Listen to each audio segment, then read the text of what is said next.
नमस्कार, स्वागत है आप सभी का एसी न्यूज पर। मैं हूं शाहीन खान। नजर डालते हैं खबरों पर। बुधवार को बेंगलुरु में छत्तीसगढ़ इन्वेस्टर कनेक्ट कार्यक्रम की शुरुआत हुई, जिसमें छत्तीसगढ़ के मुख्यमंत्री विष्णुदेव साय और उद्योग मंत्री लखनलाल देवांगन शामिल हुए। इस कार्यक्रम में उद्योग जगत से कई दिग्गज मौजूद थे, जहां छत्तीसगढ़ की नई औद्योगिक नीति पर विस्तार से चर्चा की गई। मुख्यमंत्री विष्णुदेव साय ने उद्योगपतियों को छत्तीसगढ़ में निवेश के अवसरों पर और अनुकूल वातावरण के बारे में जानकारियां दी। उन्होंने कहा कि राज्य सरकार उद्योगों के विकास के लिए विशेष नीतियां बना रही है, जिससे राज्य में बड़े पैमाने पर निवेश आकर्षित किया जा सके। भारत की सिलिकॉन वैली बेंगलुरु में आप सभी से मिलकर वाकई में मुझे बहुत अच्छा लग रहा है। यह शहर इंफॉर्मेशन और टेक्नोलॉजी के साथ इनोवेशन का भी ग्लोबल हब है। बेंगलुरु ने देश के नॉलेज और स्किल को दुनिया भर में पहुंचाने का काम किया है। आज मैं यहाँ आप सबको निवेश के लिए आमंत्रित करने तो आया ही हूँ, सभी उद्यमियों को धन्यवाद भी व्यक्त करने आया हूँ। आपने जो डिजिटल टेक्नोलॉजी दी है उसे अपनाकर छत्तीसगढ़ सुशासन का मॉडल स्टेट बन रहा है। बंधुओं, अब निवेश के लिए कागजी झंझट खत्म कर दिया गया है। बस एक क्लिक में एनओसी मिलेगी और फैसला भी डिजिटल तरीके से होगा। नई औद्योगिक नीति से निवेश प्रक्रिया को आसान और पारदर्शी बनाया गया है। हमारी नई औद्योगिक नीति में कुछ तो होगा ही कि इतने कम समय में, मात्र 14 महीने में 4,40,000 करोड़ रुपए के निवेश के प्रस्ताव हमें मिल चुके हैं। यह सुनहरा मौका है नई औद्योगिक नीति के साथ अपने अमूल्य खनिज संपदा, बेहतर यातायात सुविधा, कुशल श्रमिक और डबल इंजन की सरकार होने के चलते छत्तीसगढ़ निवेश के लिए सबसे अच्छा अवसर उपलब्ध करा रहा है। जितनी जल्दी हो सके इसका आप लोग लाभ उठाएं, ऐसा मेरा आप सभी लोगों से आग्रह है। मैं ये उम्मीद जताना चाहूँगा कि आपको उतना ही जल्दी बेहतर रिटर्न भी मिलेगा। बंधु, आप सभी को यह बताते हुए गर्व की अनुभूति हो रही है कि छत्तीसगढ़ अपनी स्थापना का रजत जयंती वर्ष मना रहा है। हमने 2047 तक राज्य को एक विकसित प्रदेश बनाने का लक्ष्य रखा है। जिस प्रकार आप सभी का सहयोग और साथ मिल रहा है, अगले 5 साल में हमारी इकोनॉमी 10 लाख करोड़ रुपए के स्तर पर पहुंचने वाली है। छत्तीसगढ़ में उद्योग जगत को हर वह सुविधा दी जा रही है जो आईटी समेत किसी भी इंडस्ट्री के लिए जरूरी होता है। हमारे पास कोयला, आयरन ओर, स्टील, बॉक्साइट समेत कई बेशकीमती खनिज बड़ी मात्रा में उपलब्ध हैं। हमारे यहाँ 44% वन है। हमारे प्रदेश में देश का 16% स्टील और 15% एल्यूमिनियम का उत्पादन होता है। 30,000 मेगावाट उत्पादन क्षमता के साथ छत्तीसगढ़ सरप्लस पावर स्टेट है। हमें बिजली क्षेत्र में निवेश के लिए 3 लाख करोड़ के प्रस्ताव मिल चुके हैं। इससे देश की ऊर्जा जरूरतों को पूरा करने में छत्तीसगढ़ बहुत बड़ी भूमिका आने वाले समय में निभाने वाली है। हम सब जानते हैं कि मोबाइल से लेकर हर इलेक्ट्रॉनिक उपकरण को चलाने में लिथियम की महत्वपूर्ण भूमिका होती है। प्रकृति ने हमें इस दुर्लभ खनिज का भी बेशकीमती भंडार दिया है। इंडस्ट्री के लिए कनेक्टिविटी और लॉजिस्टिक बुनियादी जरूरत होती है। सेंट्रल इंडिया में हमारी शानदार लोकेशन और मल्टी मॉडल कनेक्टिविटी उद्योगों के लिए किसी सौगात से कम नहीं है। हमारे प्रदेश की भौगोलिक स्थिति प्रकृति के वरदान की तरह है। हम 7 राज्यों से कनेक्ट हैं। इससे वस्तुओं और सेवाओं की सप्लाई चेन में हमारे पास असीमित अवसर हैं। अब जॉब मार्केट काफ़ी बदल चुका है। अक्सर उद्योग जगत की शिकायत रहती है कि हमें हमारी ज़रूरत के मुताबिक वर्कफोर्स नहीं मिल पाता, लेकिन मेरा आप सभी से आग्रह है, आप छत्तीसगढ़ आइए। हमारे पास energy, food processing, medical, IT समेत हर क्षेत्र से जुड़ी प्रतिभाएं आपके उद्योग को नई ऊंचाई देंगी। हम उद्योग जगत की सीबीआई ने बुधवार की सुबह सुबह महादेव सट्टा मामले में 1.5 दर्जन से अधिक स्थानों पर एक साथ छापेमार कार्रवाई को अंजाम दिया। कार्यक्रम की भनक लगते ही शहर में सनसनी सी फैल गई। महादेव सट्टा ऐप मामले की जांच करते हुए सीबीआई की टीम ने प्रदेश के 17 जगहों पर दबिश दी। सीबीआई की टीम ने पूर्व मुख्यमंत्री भूपेश बघेल के भिलाई और रायपुर स्थित बंगला, पूर्व मुख्यमंत्री के ओएसडी मनीष बंचोर के भिलाई 3 बंगले, वरिष्ठ पुलिस अधिकारी डॉक्टर आनंद छाबड़ा, शेख आरिफ, प्रशांत अग्रवाल, डॉक्टर अभिषेक पल्लव, अभिषेक महेश्वरी, संजय ध्रुव, जेल में बंद पुलिस के सिपाही यादव बंधुओं के अलावा अनिल टुटेजा व भिलाई विधायक देवेंद्र यादव, जेल में बंद सौम्या चौरसिया, पूर्व मुख्यमंत्री के सलाहकार विनोद वर्मा, शांतिनगर सुपेला निवासी छावनी थाने में तैनात आरक्षक अमित दुबे के बंगले में भी सीबीआई की छापेमार कार्रवाई जारी रही। छत्तीसगढ़ के उप मुख्यमंत्री अरुण साव ने पूर्व सीएम भूपेश बघेल के आवास पर सीबीआई की छापेमार कार्रवाई पर कहा कि राज्य में जब कांग्रेस सरकार थी और मुख्यमंत्री भूपेश बघेल थे तब कई बड़े बड़े घोटाले हुए थे। उनकी जांच ईडी सीबीआई लगातार कर रही है। जांच के क्रम में ही आज सीबीआई ने छत्तीसगढ़ में अलग अलग जगह छापेमार कार्रवाई की है, जिसमें कुछ राजनेता भी शामिल हैं। ये जांच की प्रक्रिया का हिस्सा है। किसी एक व्यक्ति के घर पर जांच नहीं हो रही है। इसे राजनीति से जोड़ना उचित नहीं है। जब भी इस तरह की कार्रवाई होती है तो कांग्रेस उसे राजनीति से जोड़ती है। उन्हें जांच एजेंसी से सहयोग करना चाहिए। बताएंगे सीबीआई के छापा पड़ा है, इसमें राज्य में जब कांग्रेस पार्टी की सरकार थी, भूपेश बघेल मुख्यमंत्री थे, कई बड़े बड़े घोटाले हुए और उन घोटालों की जांच सीबीआई ईडी लगातार कर रही है और जांच क्रमशः आगे बढ़ रही है। और जांच के क्रम में ही सीबीआई ने आज छत्तीसगढ़ में लगभग 50 अलग अलग स्थानों पर आज जांच के लिए छापामारी की है और उसमें कुछ आईपीएस अफसर हैं, कुछ अन्य अफसर हैं और कुछ राजनेता भी हैं। और इसलिए सीबीआई की ये जो कार्यवाही है ये सामान्य जांच की प्रक्रिया के तहत किया गया है और ये जांच की कंटिन्यूअस प्रक्रिया का एक हिस्सा है। बोल रहे हैं कि गुजरात में इनको बनाया गया था सदस्य, उसके कारण देखिए, ये किसी एक व्यक्ति के घर जांच नहीं हो रही है। सीबीआई पहुंची है 50 अलग अलग ठिकानों पर, जिसमें कई अधिकारी हैं और कुछ एक राजनेता हैं और इसलिए इसको राजनीति से जोड़ना ये उचित नहीं है। और कांग्रेस जब भी इस तरह की कोई कार्यवाही होती है उसको राजनीति से ही जोड़ती है। वास्तविकता ये है कि जब ये घोटाले हुए तो राज्य के मुख्यमंत्री कौन थे और जब उनके मुख्यमंत्री तो काल में ये घोटाले हुए हैं और सीबीआई उन तक जांच करने पहुंची है तो जांच में जांच एजेंसी को वो सहयोग करें। जांच एजेंसी जो उनसे पूछताछ कर रही है वो बताएं। आपको डरने और घबराने की जरूरत नहीं है और ना ही आज देश में ऐसी कोई राजनीतिक परिस्थिति है कि कोई राजनीतिक आधार पर इस तरह की कार्यवाही हो। एक तो ये स्वतंत्र एजेंसियां हैं, कभी राजनीतिक आधार पर कार्यवाही करती नहीं है और इसलिए और अभिनव ऐसी कोई परिस्थिति है। ये लगातार जांच जारी है, महीनों से जांच चल रही है और जांच की प्रक्रिया का हिस्सा है।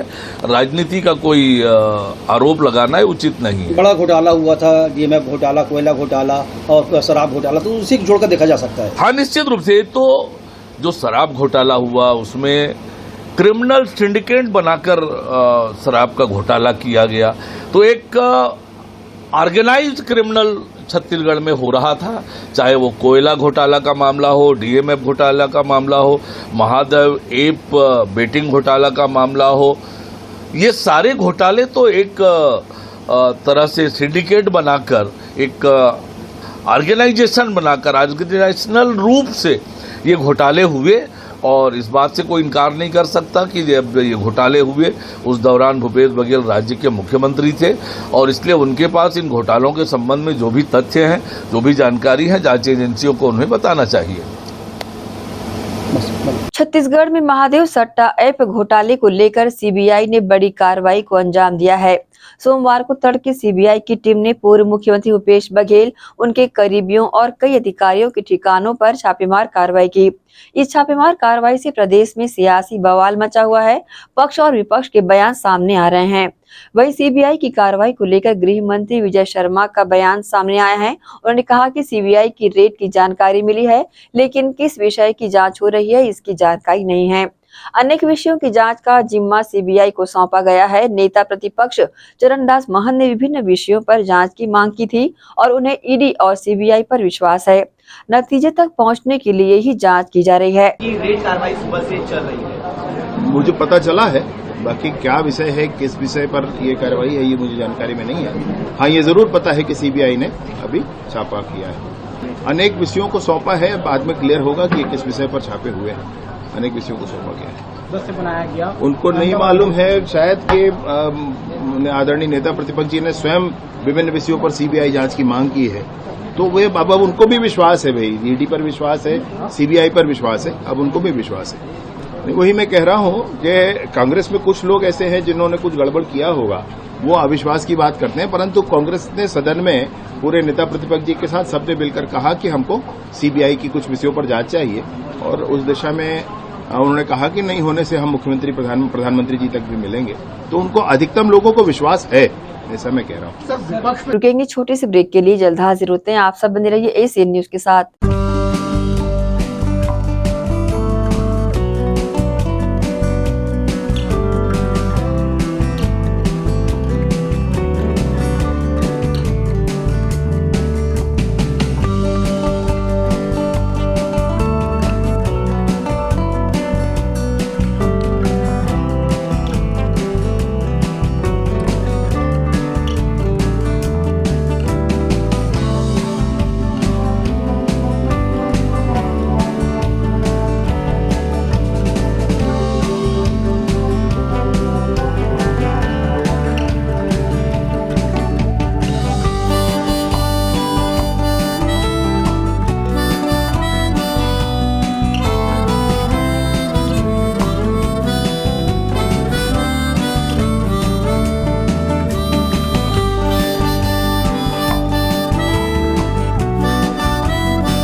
जीटी डायग्नोस्टिक, जहां सबसे एडवांस टेक्निक्स के साथ सारी जांचें एक ही छत के नीचे।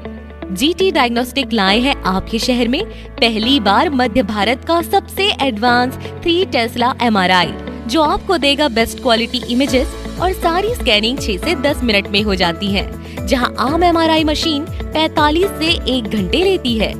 इसमें है वाइट बोर, जिसमें मरीज अंदर जाते हैं तो उन्हें डर नहीं लगता, और साथ ही फीट फर्स्ट की सुविधा, डॉक्टर को इलाज करने में सुविधा। आप अपने डॉक्टर की सलाह से सही जगह एमआरआई कराएं। जीटी डायग्नोस्टिक सेंटर में multi slice CT scan, ultrasound, echo एवं समस्त बाकी जांचों की सुविधा एक ही छत के नीचे। जीटी डायग्नोस्टिक में 24 घंटे सुविधा, स्वच्छ वातावरण एवं waiting area, qualified doctors, trained staffs. GT diagnostic, near Nehru Nagar square, Priyadarshini परिसर, भिलाई।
ब्रेक के बाद आपका स्वागत है।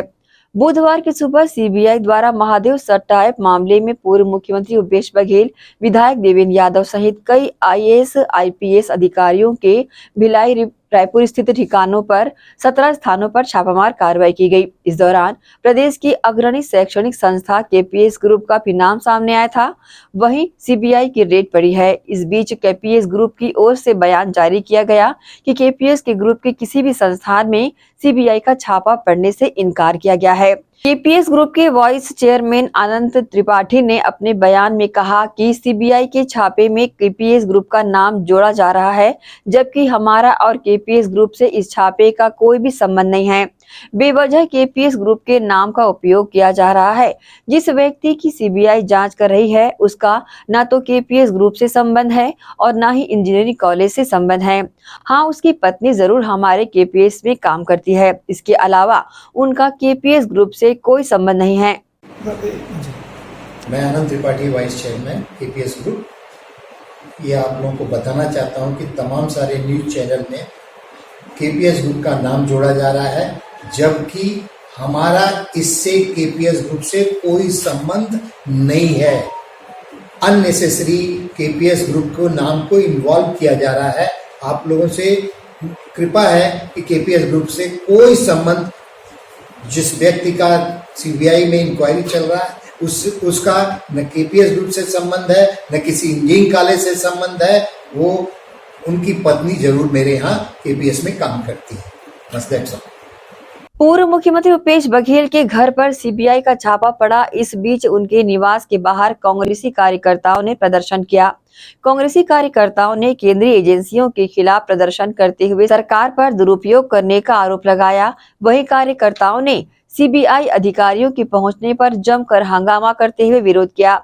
भूपेश बघेल के निवास पर कांग्रेसी कार्यकर्ताओं ने आरोप लगाते हुए कहा कि सीबीआई के अधिकारी बाहर से कूट रचित दस्तावेज लेकर आ गए हैं। साथ ही उन्होंने बैग खोलकर दस्तावेज दिखाने की मांग भी की है। भारतीय जनता पार्टी की फितरत रही है विपक्ष के नेताओं को ईडी, आईटी और सीबीआई के माध्यम से कमज़ोर करने की। ये उसी का नतीजा है। जब जब भी भूपेश बघेल जी को एक नई जिम्मेदारी मिलती है तब सेंट्रल एजेंसियां भारतीय जनता पार्टी के दबाव में अपने हरकतों में आता है। पिछले बार आपने देखा होगा कि ईडी का रेड हुआ था, उसके बाद भी कुछ नहीं मिला। आज सीबीआई की रेड हुआ है, तो लगातार विपक्ष के नेताओं को बदनाम करने की साजिश है। और भारतीय जनता पार्टी प्रत्यक्ष प्रणाली से विपक्षियों से नहीं लड़ सकती, इसलिए इस तरह से हथकंडे अपनाती है। भारतीय जनता पार्टी चाहती है विपक्ष विमुख सरकार हो, ये उनकी मंशा हम लोग पूरी नहीं होने देंगे। निश्चित रूप से मैंने पहले भी कहा, आज भी कह रहा हूँ कि मिलेगा कुछ नहीं, लेकिन जांच करके मीडिया की सुर्खियां बनना है और विपक्ष के नेताओं को बदनाम करना है, यही प्रतीत होता है। आप देख लीजिएगा, 2-4 दिन बाद आपको खुद पता चल जाएगा कि वहाँ हासिल आया कुछ नहीं। लेकिन आज पूरे देश में और पूरे प्रदेश में सुर्खियों में तो जरूर रहेगा कि पूर्व मुख्यमंत्री के यहाँ सीबीआई आया है। इस प्रकार से उनकी छवि को धूमिल करने के नाते और उनको बदनाम करने का ही यह साजिश है। भाजपा वालों का नाकामी है, क्योंकि आदरणीय भूपेश बघेल पूर्व मुख्यमंत्री जी पंजाब प्रभारी हैं, गुजरात आज जाने वाले थे एक मीटिंग में, उसको रोकने के लिए साजिश किया गया है। और ये हर तरह से नाकाम होकर ये ईडी, सीबीआई का उपयोग कर रहे हैं, ये नाकामी का सबूत दे रहे हैं। क्योंकि हमारे नेता को पंजाब में उसको किसान नेता के रूप में मान गए हैं, पंजाब में कांग्रेस सरकार आने वाला है। एक घबराहट से ये गुजरात में ना हो करके मोदी जी वहाँ गुजरात रोक रहे हैं, यहाँ रोक रहे हैं, तो इसको अभी तक का पूर्व में अपना ईडी आया था उसमें कुछ नहीं मिला, अब सीबीआई को भेजा, इसमें भी कुछ सफलता नहीं मिला है। तो हर प्रकार के हरकंडा ये भाजपा लोग अपना रहे हैं, यही इनकी नीति है, हरकंडा अपनाना। बहुमत पे नहीं जीतता, ये तो ईवीएम के भरोसे जीतता है। जिस दिन बैलेट पेपर में चुनाव होगा उस दिन को साफ पता चल जाएगा कि जनता किस ओर है कर। अभी कार्यकर्ताओं को हाँ, अभी बलपूर्वक ऊपर से आदेश है भाजपाओं का, ये तो पुलिस बल है, उसको निर्देश का पालन कर रहे हैं। एक कार्यकर्ता घुस जो आराम से बैठे हैं, अपने नेता घर से आना चाह रहे हैं, देखना चाह रहे हैं, उसको भी बलपूर्वक लाठी से रोका जा रहा है। इसमें पुलिस की गलती नहीं, लेकिन शासन का पूरा गलती है। ये सीबीआई का रेड हताशा का परिणाम है सेंट्रल गवर्नमेंट का, भाजपा सरकार का। अभी 10 मार्च को ईडी का रेड, उसके बाद सीबीआई का रेड, ये सीधा सीधा कुचलने का, प्रताड़ित करने का एक षड्यंत्र है।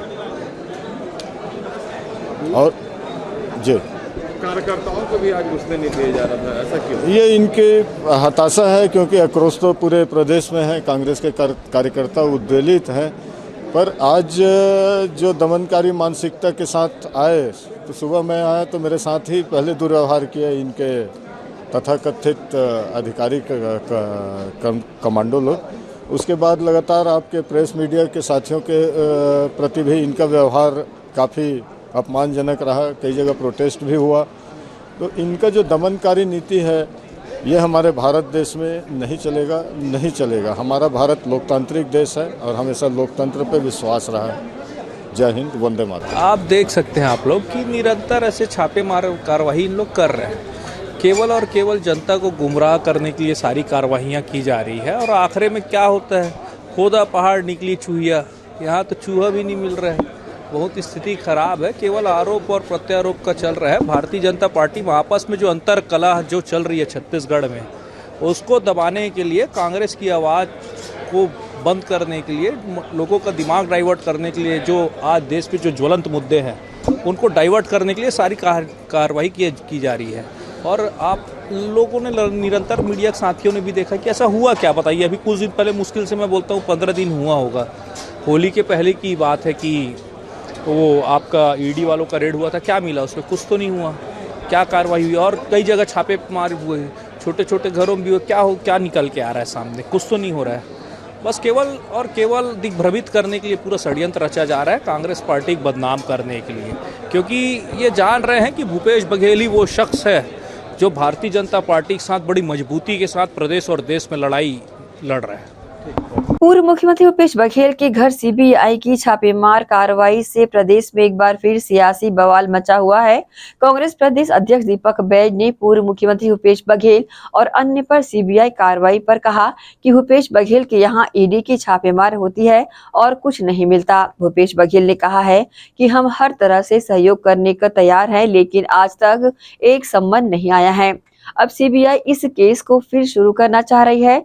ईडी का एपिसोड खत्म हुआ और सीबीआई का एपिसोड आ गया है। मैं भाजपा सरकार से पूछना चाहता हूं कि इसके बाद कौन सा एपिसोड आएगा। बदले की भावना से इस तरह की छापेमार की जा रही है। कांग्रेसी इसके खिलाफ लड़ाई लड़ेगी। मेरा सरकार से सवाल है कि महादेव सट्टा ऐप आज तक बंद क्यों नहीं हुआ। राष्ट्रीय महासचिव बने अभी, उनके यहाँ ईडी का रेड होता है। रेड होने के बाद कुछ नहीं मिलता वहां, आज तक एक सम्मन जारी नहीं हुआ। जबकि पूर्व मुख्यमंत्री भूपेश बघेल जी ने उस रेड में भी कहा कि हम हर तरह से सहयोग करने को तैयार है, जब भी सम्मन आएगा जरूर उपस्थित होकर जाएंगे। लेकिन आज तक एक सम्मन नहीं, आज तक एक पूछताछ नहीं। उसके बाद सीबीआई कोर्ट ने एक मामले में उन्हें बरी कर दिया गया। उसके बाद अब सुनाई मारा है कि सीबीआई ऊपर से गुड़की मिलने के बाद फिर सीबीआई उस केस को फिर स्टैंड करना चाह रही है। 15 दिन पहले ईडी का रेड होता है और 15 दिन के बाद फिर सीबीआई का एंट्री हो जाता है। आखिर क्यों? हम पूछना चाहते हैं इस सरकार से, डबल इंजन की सरकार से, कि ईडी का एपिसोड खत्म हुआ, सीबीआई का एपिसोड आ गया, अब अगला एपिसोड कौन से आने वाला है? क्या ईओडब्ल्यू का आएगा, क्या आईटी का आएगा, या एनआईए का आएगा? मैं पूछना चाहता हूं इस सरकार से, क्या छत्तीसगढ़ की राजनीति को बदनाम करने के हैसियत से राजनीति किया जा रहा है? क्या कांग्रेस को यहां कुचलने की हैसियत से राजनीति किया जा रहा है? आखिर किस मामले में रेड हुआ है, पहले ये तो बता दे। क्योंकि हर तरफ से सेंट्रल एजेंसियां, केंद्र सरकार जिस तरफ से भारतीय जनता पार्टी सरकार दुरुपयोग कर रही है, कहीं न कहीं मुंह के बल से गिरी हुई है। इसलिए बदले की भावना से इस तरह का रेड किया जा रहा है। इसके लिए कांग्रेस पार्टी विरोध करती है और निश्चित रूप से इस रेड के खिलाफ में कांग्रेस पार्टी मजबूती के साथ लड़ाई लड़ेगी और पूर्व मुख्यमंत्री भूपेश बघेल जी, देवेंद्र यादव जी के साथ पूरी तरह से कांग्रेस पार्टी खड़ी है। लेकिन आज का रेट केवल महादेव सट्टा के मामले को लेकर इसमें तो ये कहा जा रहा था कि आरोपी गिरफ्तार भी हो गए। अगर आप कहते हैं कि अगर आज का जो कार्रवाई महादेव सट्टा ऐप को लेकर है, तो मेरा कुछ सवाल है इस सरकार से। महादेव सट्टा ऐप अभी तक क्यों बंद नहीं हुआ? आप तो लगातार विधानसभा चुनाव में महादेव सट्टा ऐप को लेकर प्रधानमंत्री से लेकर एक मंत्री तक, एक संतरी तक बड़े बड़े भाषण देते थे। महादेव सट्टा ऐप बंद क्यों नहीं हुआ आज तक? मैं पूछना चाहता हूं। आज तो आपकी डबल इंजन की सरकार है, राज्य में भी आपकी सरकार है, केंद्र में भी आपकी सरकार है, एक झटके में बंद होना चाहिए, क्यों बंद नहीं हुआ? पहला सवाल। दूसरा सवाल, आप तो बड़ी बड़ी बातें करते थे कि उसका महादेव सट्टा ऐप का मुख्य सरगना सौरभ चंद्राकर दुबई में पकड़ा गया है। तो कहां है सौरभ चंद्राकर? मैं पूछना चाहता हूं, कहां है सौरभ चंद्राकर? गिरफ्तारी हुई, आपने कहा, ये छत्तीसगढ़ की सरकार ने कहा गिरफ्तारी हुई है, तो कहां है सौरभ चंद्राकर? अरे वो तो दुबई में प्रदीप मिश्रा जी के कार्यक्रम में कथा सुन रहे हैं, भजन सुन रहे हैं वहां खुलेआम। तो गिरफ्तारी कहां हुई? इसका मतलब आप छत्तीसगढ़ के प्रदेश को गुमराह करना चाहते हैं, आप छत्तीसगढ़ के प्रदेश की राजनीति को दूषित करना चाहते हैं, आप छत्तीसगढ़ प्रदेश की राजनीति को डराना और धमकाना चाहते हैं। इसका मतलब कि छत्तीसगढ़ में सट्टा ऐप बंद नहीं हुआ, इसका मतलब सट्टा ऐप का पैसा वर्तमान भारतीय जनता पार्टी के सरकार के नेताओं और मंत्री, मुख्यमंत्री से लेकर उनके मंत्री और तमाम नेताओं को जा रहा है। इसका मतलब केंद्र में बैठी हुई भारतीय जनता पार्टी की सरकार और उनके तमाम नेताओं को पैसा जा रहा है, इसलिए बंद नहीं हुआ। मैं पूछना चाहता हूं, क्यों बंद नहीं हुआ? महादेव सट्टा ऐप में सबसे ज्यादा कार्रवाई पिछले हमारी सरकार थी, यहां पे कांग्रेस की सरकार थी, एफआईआर हुई और सबसे ज्यादा कार्रवाई और गिरफ्तारियां हुई है। इस सरकार में कितनी कार्रवाई हुई, कितनी गिरफ्तारियां हुई है? सिर्फ फर्जी गिरफ्तारी दिखाकर दुबई से लाने की बात करके छत्तीसगढ़ की जनता को आप गुमराह करना चाह रहे। इस कार्रवाई का कांग्रेस पार्टी पुरजोर विरोध करती है। छत्तीसगढ़ के पूर्व सीएम भूपेश बघेल के इस दावे पर कि सीबीआई उनके आवास पर छापेमार कर रही है, कांग्रेस नेता सुशील आनंद शुक्ला ने कहा कि इससे पहले बीजेपी ने उनके आवास पर ईडी भेजी थी। आज सीबीआई भूपेश बघेल के रायपुर और भिलाई आवास पर आई है। आज उनका दिल्ली जाने का कार्यक्रम है। इस कार्यक्रम में खलल डालने के लिए बीजेपी ने आज उनके आवास पर सीबीआई भेजी है। बीजेपी बौखला गई है क्योंकि वह राजनीतिक रूप से मुकाबला नहीं कर पा रही है। लाहट दिख रही है। इसके पहले ईडी को भेजा उन्होंने, सीबीआई ने एक मामले में उनके खिलाफ अदालत में मुकदमा दायर किया था जिसे अदालत ने चलने लायक नहीं समझा। अब झुंझलाहट में फिर से सीबीआई को भेजा गया है। भूपेश बघेल जी के निवास में, भिलाई निवास, रायपुर निवास में सीबीआई आई है।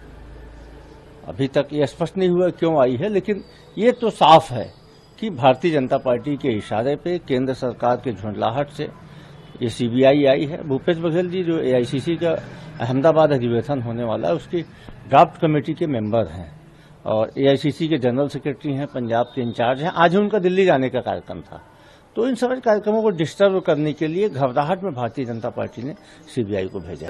ये सारा का सारा षड्यंत्र भारतीय जनता पार्टी की झुंझलाहट है। भारतीय जनता पार्टी सीधे राजनीतिक मुकाबला नहीं कर पा रही है, तो कांग्रेस के नेताओं को परेशान करने की नीयत से सब सीबीआई को भेजा गया। इसके पहले ईडी को भेजा गया था, कुछ हासिल नहीं हुआ। आज सीबीआई को भेजा गया है। सीबीआई ने एक मुकदमा चलाया था जिसमें कोर्ट से बाइज्जत बरी हो गए। बाइज्जत बरी के उसमें मुकदमा चलाने के लायक नहीं समझा था, उसमें जिन धाराओं के तहत मुकदमा चलाया था। वक्त है एक और छोटे से ब्रेक का, जल्द हाजिर होते हैं। आप सब बने रहिए एशियन न्यूज के साथ। जीटी डायग्नोस्टिक, जहां सबसे एडवांस टेक्निक्स के साथ सारी जांचें एक ही छत के नीचे।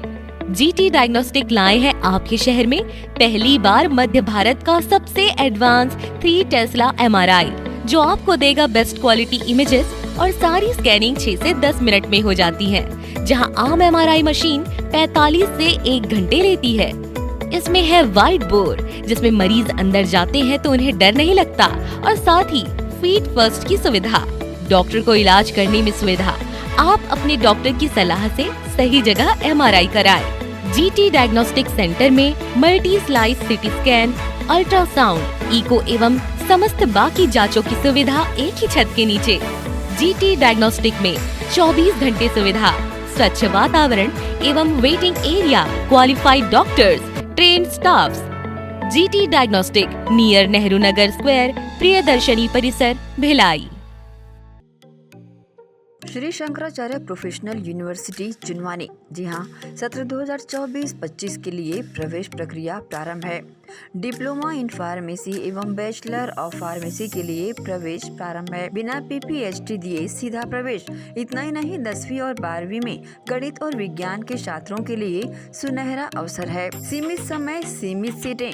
अगर है सपनों को पूरा करना तो भरना होगा ऊंची उड़ान। जल्दी करें, प्रवेश प्रारंभ है। प्रेजेंटली शंकराचार्य ग्रुप के अंदर 4 फार्मेसी कॉलेजेस हैं। इन चारों फार्मेसी कॉलेजेस में diploma in pharmacy and bachelor of pharmacy की कोर्सेज रन होती हैं। साथ में masters in pharmacy and PhD की कोर्सेज भी हम ऑफर करते हैं। शंकराचार्य प्रोफेशनल यूनिवर्सिटी के अंदर ये चारों कॉलेज एफिलिएटेड हैं and most importantly pharmacy council of India ने चारों कॉलेजेस को अनुमोदन दिया है। जैसे कि आप जानते हैं, Shankaracharya group is famous for its infrastructure, its faculty, its students group, and in every aspect we are on top as from 2008. So in this year also, अगर आप चाहते हैं कि आप 12th के बाद साइंस में आपके भविष्य बनाना चाहते हैं तो शंकराचार्य प्रोफेशनल यूनिवर्सिटी में एक बार जरूर आए। फार्मेसी कोर्स में अभी डायरेक्ट एडमिशन 12th की परसेंट बेसिस पे दिया जा रहा है, तो जल्द से जल्द संपर्क करें। तो एडमिशन हेतु जल्दी करें। Shri Shankaracharya professional university Junwani, Bhilai, Chhattisgarh. संपर्क करें 9977258200।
ब्रेक के बाद एक बार फिर से आप सभी का स्वागत है।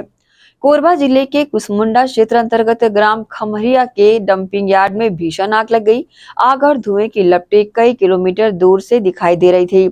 ये आग किन्हीं असामाजिक तत्वों द्वारा लगाई गई थी जो फैलकर विशाल रूप में धारण कर चुकी थी। ग्राम खमरिया के इस डंपिंग में लाखों की संख्या में पौधे लगे हुए हैं।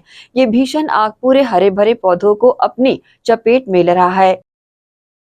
दुर्ग में एक बार फिर महिला ठगी का शिकार हुई है। बर्तन चमकाने के नाम पर 2 आरोपियों ने महिला को अपने झांसे में लाकर 7 तोला सोना लेकर फरार हो गए।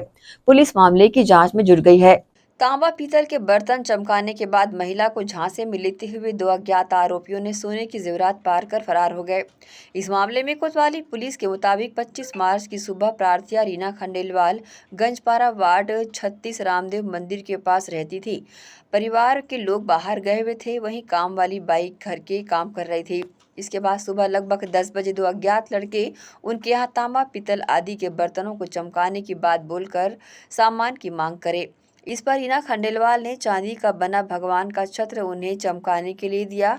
उन लोगों ने उस चांदी के छत्र को चमका कर दे दिया। इसके बाद रीना खंडेलवाल के हाथ में सोने का कंगन देखकर आरोपियों ने कहा कि सोने के जेवर को भी चमका कर नया जैसा कर देंगे। जब रीना खंडेलवाल ने एक हाथ का कंगन साफ करने के लिए दिया, तब दोनों आरोपियों ने दोनों हाथ के कंगन साफ करने के लिए मांगे। रीना खंडेलवाल ने जब दोनों कंगन साफ करने के लिए दे दिए तो उन्होंने कहा कि गले में जो पहना हार है उसे भी दे दो, उसको भी चमका देंगे। इन सामानों को लेने के बाद दोनों ने रीना खंडेलवाल के सामने ही एक डिब्बे में केमिकल डालने के बाद जेवर को उसे केमिकल में डाला। इसके बाद आरोपियों ने रीना खंडेलवाल से कहा कि डब्बे को थोड़ी देर तक गैस पर गर्म करने का झांसा देकर जेवर लेकर फरार हो गए। आरोपियों ने महिला को झांसा देकर लगभग 7 तोला सोने के जेवरात जिसमें हार में हीरा भी लगा हुआ था उसको लेकर फरार हो गए। पुलिस आसपास के सीसीटीवी फुटेज को खंगाल रही है और आरोपियों की तलाश में जुट गई है। एसीएन न्यूज के लिए दुर्ग से नसीम फारूकी की रिपोर्ट। दुर्ग निगम की अनदेखी के चलते गया नगर वार्ड में इन दिनों शासकीय भूमि पर कब्जाधारियों ने डेरा जमा रखा है। अवैध निर्माण कर जोर शोर से उन्होंने निर्माण कार्य शुरू किया हुआ है। दुर्ग शहर के वार्ड 4 गया नगर में अवैध निर्माण की चर्चा काफी जोरों पर है। वहीं नगर निगम की अनदेखी का फायदा उठाकर कुछ लोग तो अवैध कब्जा कर निर्माण कार्य भी शुरू करवा चुके हैं।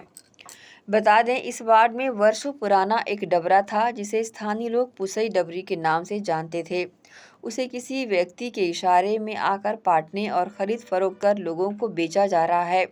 आप देख सकते हैं किस तरह से नगर निगम का ये बोर्ड जमीन पर धराशायी होकर पड़ा हुआ है और उस बोर्ड में लिखे आदेश की अनदेखी कर लोग बेखौफ डबरी को पाट कर कब्जा जमा रहे हैं। साथ ही कुछ लोगों ने निर्माण कार्य करना भी शुरू कर दिया है। इस मामले में जब हमने भवन अधिकारी गिरीश दीवान से बात की तो उन्होंने इस तरह की जानकारी मीडिया को दी। हमने 1 साल पहले वो क्षेत्र जो है पुसई डबरी कहलाता है, उस क्षेत्र में कार्रवाई करते हुए अतिक्रमण 2-3 अतिक्रमण हटाने के बाद वहाँ पर बोर्ड लगाया था। खसरा नंबर 838 का भाग है वो पुसई डबरी। तो उसके बाद जो है वहाँ पर अतिक्रमण बंद हो गया था। उसमें फेंसिंग की भी योजना थी, परंतु वहाँ पर पानी भरा हो जल भरा होने की स्थिति के कारण से नहीं हो पाया था। उसके पश्चात जो अभी जो ये चुनाव का जो समय आया उस बीच में ये जो नई मतलब नया चीज़ सामने आया है कि इसमें 2-3-4 लोग लगातार उसमें वो कर रहे हैं, अतिक्रमण कर रहे हैं। लेकिन हमारी टीम वहाँ गई थी, उनका सबका नाम लेकर और विधिवत उनको नोटिस देकर कार्रवाई फिर से हम लोग उसको हटाएंगे पूरा। कहीं ना कहीं वहाँ पर जमीन खरीदी बिक्री भी की गई है, तो क्या उस व्यक्ति पर भी नहीं खरीदी बिक्री हो नहीं सकती क्योंकि शासकीय भूमि है। किसी एक का वहाँ पे कब्जा है जो अपनी ज़मीन बताता है और सभी को ये अफवाह फैलाता है कि मेरी ज़मीन है करके, तो वो खरीदी बिक्री जो है एथेंटिक रूप से नहीं हुई वहाँ पर। तो ऐसा आगामी का किस तरह की कार्रवाई होगी? नहीं, उसमें जितनी भी उसको प्रथम दृष्टया तो पहले उनसे दस्तावेज मंगाया जाएगा, जो कि दस्तावेज प्रस्तुत नहीं कर पाएंगे तो पूरी तरह से नियमानुसार नोटिस देकर फिर अंतिम में फिर उसको अतिक्रमण को हटाने की कार्रवाई करेंगे। अभी वर्तमान नहीं तो उनको समझ में आ गया, वो काम बंद कर चुके होंगे क्योंकि हमारी टीम गई थी वहाँ पर, सब काम बंद भी करवा चुकी थी, कल ही गई थी। तो इसके बावजूद यदि वो लगातार काम करते हैं तो वो अपने ही नुकसान कर रहे हैं।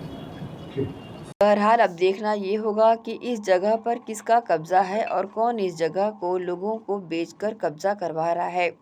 अब तक कई लोगों ने अपना निर्माण कार्य यहाँ पर शुरू भी करवा दिया है। ACN न्यूज़ के लिए दुर्ग से नसीम फारूकी की रिपोर्ट। दुर्ग की लुचकीपारा वार्ड 7 में बुधवार की सुबह अचानक मोहम्मद तासिर सल्लू भाई के घर आंगन में एक बड़ा सा सांप निकल आया। आपको बताना चाहेंगे, शानदार अंदाज में नजर आता कोबरा सांप की अचानक निवले के साथ तकरार हुई। देखिए क्या हुआ दोनों के बीच। हुडको स्थित कालीबाड़ी में रविंद्र निकेतन संस्था द्वारा मां काली की विधिवत पूजा अर्चना की गई। इस दिन विशेष पर की गई पूजा अर्चना के बाद विशाल भोग भंडारे का आयोजन कर भजनों की प्रस्तुतियां श्रद्धालुओं ने दी। हर साल की तर्ज पर इस साल भी हुडको स्थित काली मंदिर में काली मां की पूजा अर्चना पाप मोचनी एकादशी पर की गई। महिलाओं ने यहां पर बड़ी संख्या में उपस्थिति दर्ज कराई। सर्वप्रथम मां काली की विधिवत पूजा अर्चना के बाद महाआरती का आयोजन किया गया। तत्पश्चात भंडारे का भी आयोजन यहां पर किया गया। भंडारे के आयोजन के पश्चात महिलाओं ने यहां पर सुमधुर भजनों की प्रस्तुतियां माता के समक्ष दी।